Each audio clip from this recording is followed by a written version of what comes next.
നമുക്കിന്ന് വെറൈറ്റി കൊഞ്ചി എങ്ങനെ ഉണ്ടാക്കണമെന്ന് നോക്കാം. വെളിച്ചെണ്ണ ഒഴിച്ചു കടു ഇട്ട് കൊടുക്കാം. ഉള്ളി ചതച്ചിട്ട് കൊടുക്കാം. ചെറിയ ഉള്ളി, ഇഞ്ചി വെളുത്തുള്ളി ചതച്ചിട്ട് കൊടുക്കാം. പച്ചമുളക് അരിഞ്ഞിട്ട് കൊടുക്കാം.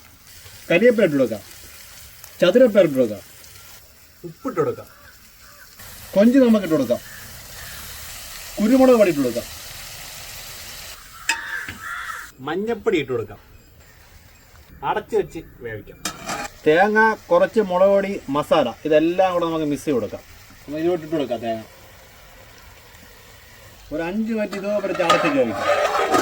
അൺബോക്സ് ചെയ്യാം. നല്ല മണമൊക്കെ വന്നിട്ടുണ്ട്. ഇതിലോട്ട് നമുക്ക് കപ്പ, കൊഞ്ച് നമുക്ക് ഇതിലോട്ട് ഇട്ട് കൊടുക്കാം. ഇങ്ങനെ കൂട്ടിക്കെട്ടാം. ഈ കിഴി ഇതിലോട്ട് വെച്ച് കൊടുക്കാം. അപ്പം നമുക്ക് തുറന്നു നോക്കാം.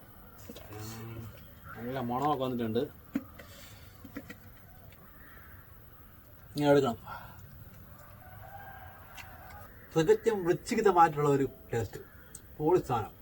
അപ്പോൾ ഇതിലും കിഴി ഇവിടെ അടുത്ത് കാണാം. Bye bye.